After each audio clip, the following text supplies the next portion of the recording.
East India company और बंगाल के नवाब।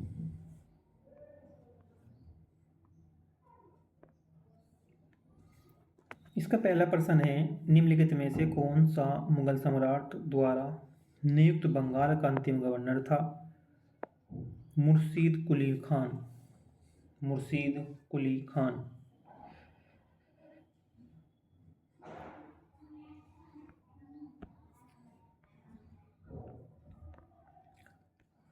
Next प्रश्न है कि मुगल बादशाह द्वारा नियुक्त बंगाल का अंतिम सूबेदार कौन था? मुगल बादशाह द्वारा नियुक्त बंगाल का जो अंतिम सूबेदार था, मुर्शीद कुली खां था। नेक्स्ट प्रश्न है, निम्नलिखित में से कौन सा युद्ध जिसने भारत में ब्रिटिश प्रभुत्व को प्रारंभ किया?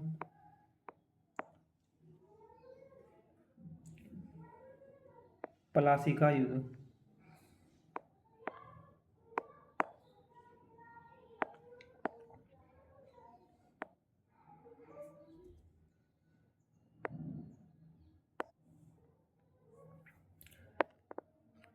प्लासी का युद्ध जो लड़ा गया, किस वर्ष में प्लासी का युद्ध लड़ा गया था? 1757 ईस्वी में लड़ा गया था प्लासी का युद्ध, 1757 ईस्वी में। सिराजुद्दौला लॉर्ड क्लाइव द्वारा परास्त हुआ था किस युद्ध में? प्लासी के युद्ध में। सिराजुद्दौला लॉर्ड क्लाइव के द्वारा जो परास्त हुआ था वो प्लासी के युद्ध में ही हुआ था। इसका नेक्स्ट प्रश्न देखते हैं।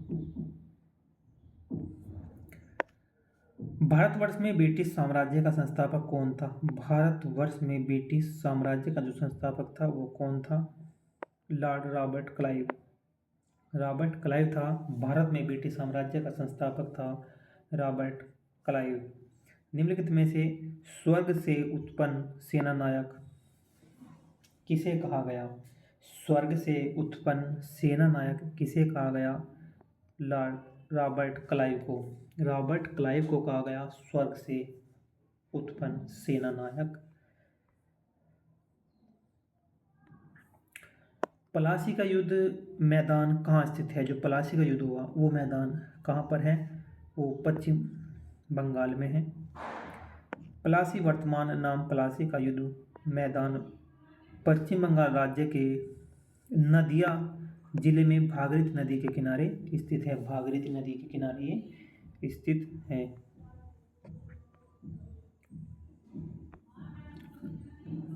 इसका नेक्स्ट प्रश्न है, निम्नलिखित में से किसने अपनी राजधानी मुर्शिदाबाद से मुंगेर स्थानांतरित कर दी थी? मीर कासिम के द्वारा। मीर कासिम के द्वारा अपनी राजधानी मुर्शिदाबाद से मुंगेर स्थानांतरित कर दी थी।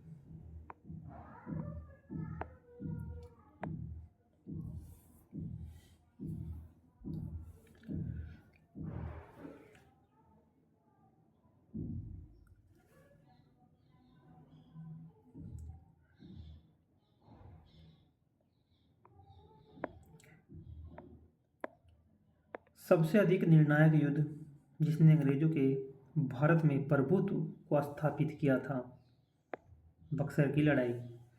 सबसे अधिक जो निर्णायक युद्ध थे जिसने अंग्रेजों के भारत में प्रभुत्व को स्थापित किया था, बक्सर की लड़ाई।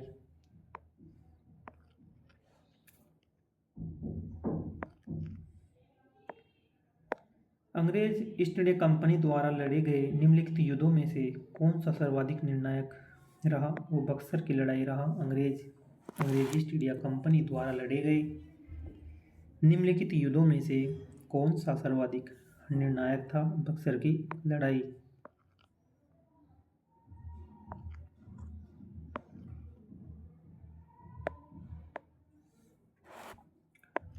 क्वेश्चन नंबर 13, निम्नलिखित में से कौन सा युद्ध भारत में अंग्रेजों के आधिपत्य की स्थापना की दृष्टि से सबसे महत्वपूर्ण समझा जाता है?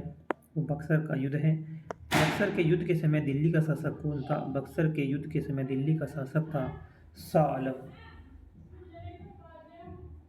द्वितीय। शाह आलम द्वितीय।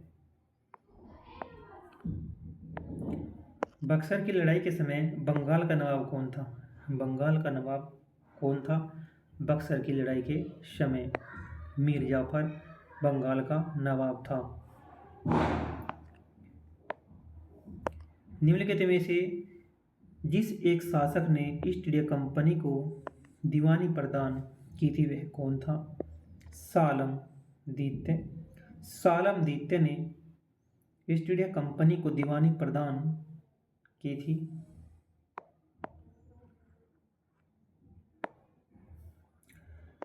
इलाहाबाद की दूसरी संधि 16 अगस्त 1765 के अनुसार शाह आलम को अंग्रेजी संरक्षण में ले लिया गया तथा उसे इलाहाबाद में रखा गया। इलाहाबाद तथा कड़ा के जो क्षेत्र नवाब ने छोड़ दिए थे शाह आलम को मिले। 12 अगस्त 1765 को अपने फरमान द्वारा मुगल बादशाह शाह आलम द्वितीय ने कंपनी को बंगाल, बिहार तथा उड़ीसा की दीवानी अस्थायी रूप से दे दी। इस समय Robert Clive east India company का बंगाल का गवर्नर था। शाह आलम द्वितीय का संपूर्ण जीवन आपदाओं में ग्रस्त था। 1788 ईस्वी में अंधा कर दिया गया। शाह आलम द्वितीय के समय 1803 ईस्वी में दिल्ली पर अंग्रेजों का अधिकार हो गया। 1803 ईस्वी में दिल्ली पर अंग्रेजों का अधिकार हो गया। शाह आलम द्वितीय तथा दो उत्तराधिकारी अकबर द्वितीय 1886 से 37 ईस्वी, बहादुर शाह द्वितीय 1837-57 ईस्ट इंडिया कंपनी के पेंशनभोगी मात्र बनकर रह गए।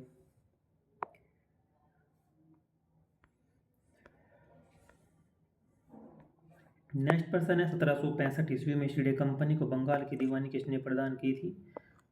मुगल सम्राट के द्वारा की गई थी। किस गवर्नर के शासनकाल में ईस्ट इंडिया कंपनी को शाह आलम द्वारा बंगाल, बिहार, उड़ीसा में दीवानी प्रदान की गई थी? लॉर्ड क्लाइव के द्वारा ईस्ट इंडिया कंपनी को शाहजहां शाह आलम द्वारा बंगाल, बिहार और उड़ीसा में दीवानी अधिकार दिए गए थे।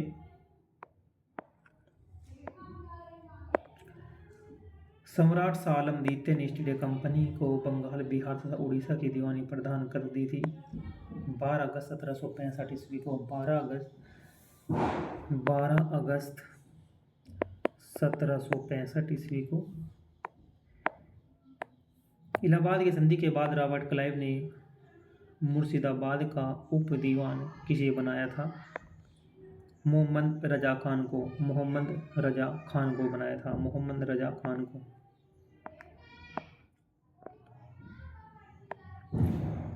1765 ईस्वी में दीवानी प्रदान किए जाने के बाद ब्रिटिश सबसे पहले निम्नलिखित में से किस पर्वतीय जनजाति के संपर्क में आए? एक खासी जनजाति के संपर्क में आए। 1765 ईस्वी में दीवानी प्रदान किए जाने के बाद ब्रिटिश सबसे पहले निम्नलिखित में से किस पर्वतीय जनजाति के संपर्क में आए? खासी के आए।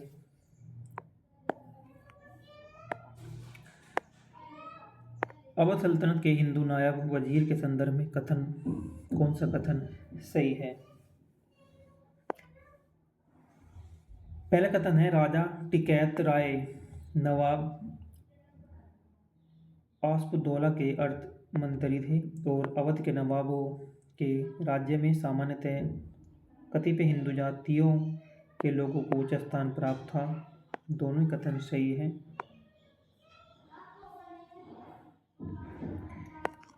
18वें शतक में भारत में लड़े गए युद्धों में इनका कालक्रम बताना है। कालक्रम है इसमें अंबर युद्ध, पलासी युद्ध, वांडीवासी युद्ध और बक्सर युद्ध।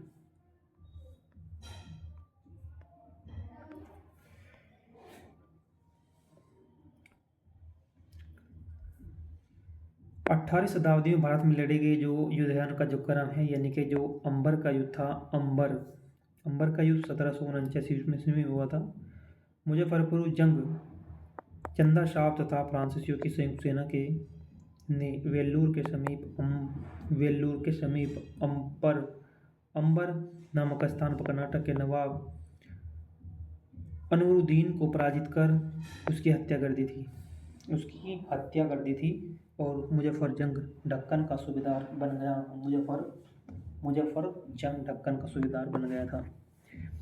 प्लासी का युद्ध हुआ था 1757 में। प्लासी का 1757 में हुआ था। अंग्रेज तथा बंगाल के नवाब सिराजुद्दौला के मध्य किया गया था। उसके बाद में कहते हैं वांडीवास का जनवरी 1760 में हुआ और बक्सर का 1764 ईस्वी में, बक्सर के वांडीवास का 1760 ईस्वी में हुआ था। उस फ्रांसीसी सेनापति का नाम बताइए जो 1760 ईस्वी के वांडीवास युद्ध में पराजित हुआ था। काउंट लाली, उसका नाम था काउंट लाली। उस फ्रांसीसी सेनापति का नाम बताइए जो 1760 के वांडीवास के युद्ध में पराजित हुआ था। काउंट लाली। वांडीवास के युद्ध 1760 में ब्रिटिश ने फ्रांस को हराया, फ्रांस को हरा दिया था। ब्रिटिश ने फ्रांस को हरा दिया था इस युद्ध में। 1760 का जो प्रसिद्ध वांडीवास का युद्ध अंग्रेजों द्वारा किसके खिलाफ लड़ा गया था? ये फ्रांसीसियों के खिलाफ लड़ा गया था अंग्रेजों का।